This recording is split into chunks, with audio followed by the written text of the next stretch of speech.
certainly I had recognized right from the start of my NLP days, really, about, that it's not an outside in world, it's an inside out world, i.e., we create our own reality through our thinking. So I kind of got all of that, and it had been developing over a period of time.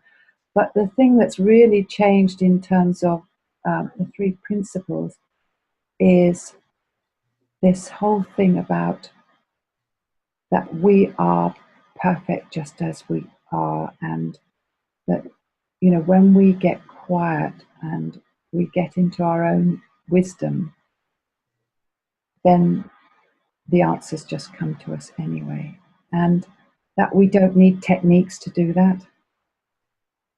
So that's really, that has been, because NLP has a lot of great stuff in it, and unfortunately it's become seen as a technique-driven modality, and the techniques are the things that kind of made it famous.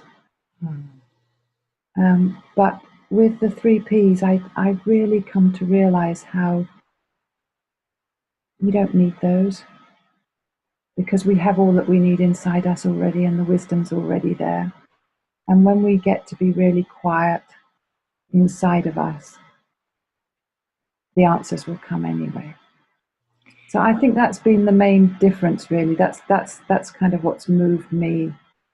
Yeah, I can hear that. And changing my business.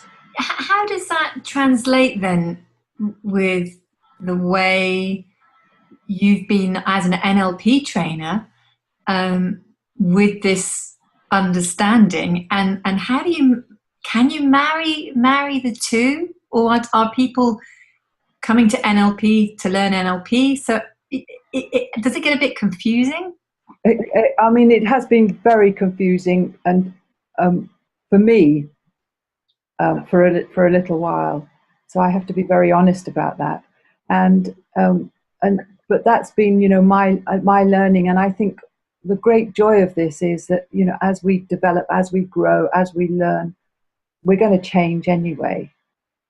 And people do come to me because they want NLP. So, that's been fine. But I'm stopping at the end of November this year, so I won't be running any more NLP courses after that.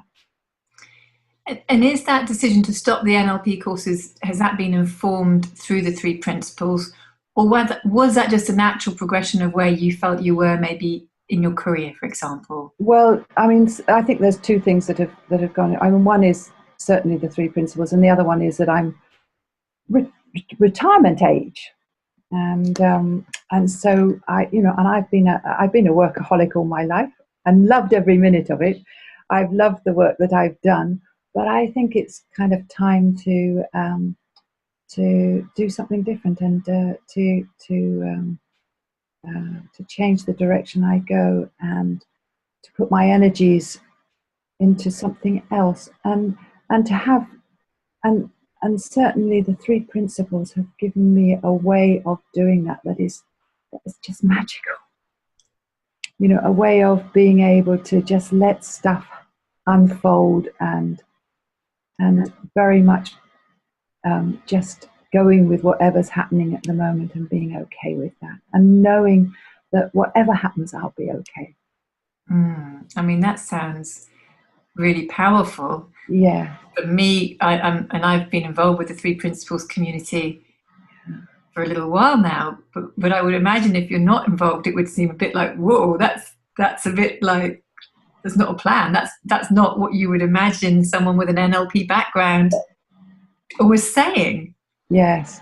And I think you see that, and it's interesting, isn't it? Because the more I think about it, I mean, I've been through a period where I just didn't plan anything, and that was fine.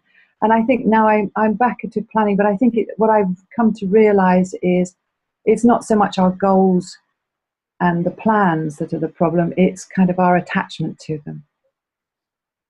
And when we get so attached to those things, and then we start saying horrible things to ourselves when we don't reach those things, and being unkind to ourselves, that's when the problems start.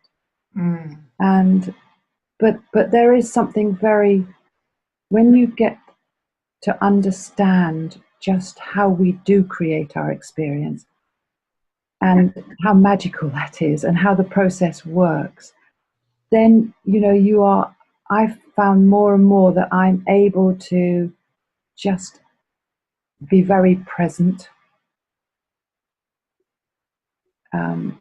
with things that are happening in my life, rather than living in the past or being anxious about the future.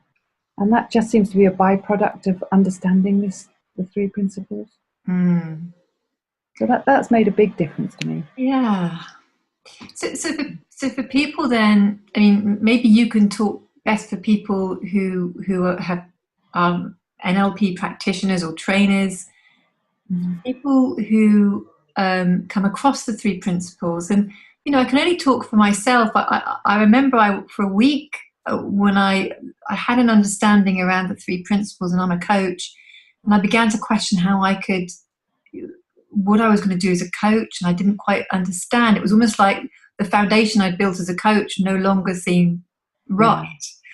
So how might you, any advice or words of wisdom for you now, having traveled along your journey, yeah, kind of going through that bit of that crisis, not quite sure, they're not quite fully understanding the three principles, but it's almost like they're not quite fully in their old world of coaching or NLP. What would you say? Well, I remember you and I having great discussions about well, what do you do as a coach then? Yeah. And because and thinking, well, if you're not going to if you're just going to talk about principles, well, what are you going to do? Are you just going to keep on saying the same things time and time again to people? But I think gradually what's kind of dawned on me is it's a process of meeting people where they are and having a chat with them about what's going on with them, and then helping them to understand how they've created that reality. And somehow the understanding of that changes things. And I think it's one of the main things that I've come to realize that it changes is it gives us a huge respect and love for humanity and humanness. And the fact that, that sometimes our thinking is great and we get great results, and sometimes it's not, and it goes up and down all the time. And that's just being human. Whereas in the past, I know I used to beat myself up if I wasn't thinking positively, and make my life a real misery in my attempts to think positively all the time. But there's a huge freedom in realizing that we do go up and down, and sometimes we think great things and sometimes we don't. But when you understand that that's just what happens, then you're much more accepting of that. And I think as a coach, that's really the thing that we give to other people, is that understanding, is to help them get that understanding. And so have you as a coach been able to almost merge your understanding of the three principles, NLP, as you move through this transition period, or was there a day where you thought, no, I can no longer coach using NLP, I just need to work with the three principles? How does it work for you? Yeah, I think over a period of time, I kind of,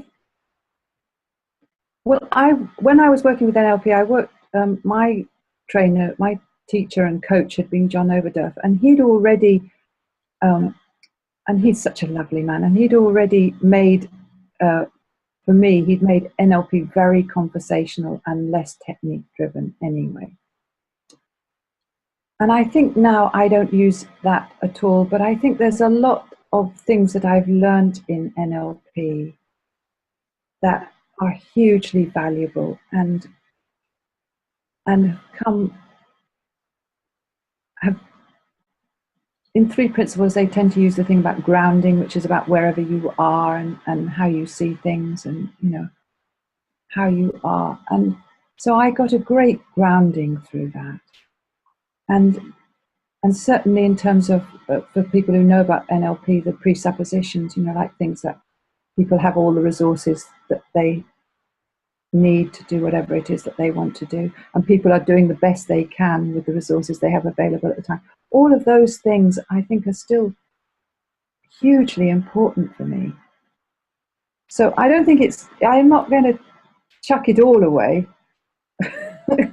Well, I completely understand that, because in a way that's part of your wisdom and your resources. Yes. To tap into. This is where I am with this at the moment. So yes. Yeah, I mean, so there's a kind of transition, is what I'm hearing. That you're drawing from your understanding of the three principles, and it still feels authentic to be using some of your NLP understanding too.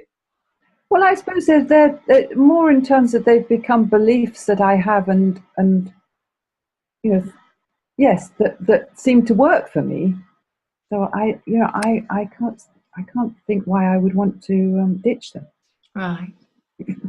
Okay. So your advice for people maybe at that transition, what would it be? Yeah, I think you know, if you're in that transition, the thing is to really enjoy the exploration and keep exploring and inquiring and just enjoy where it takes you to, and because it'll be different for every single person, and it's really exciting, you know, because there's so well. I love Elsie Spittle, who's one of the. I mean, she was one of the. I think she's been the longest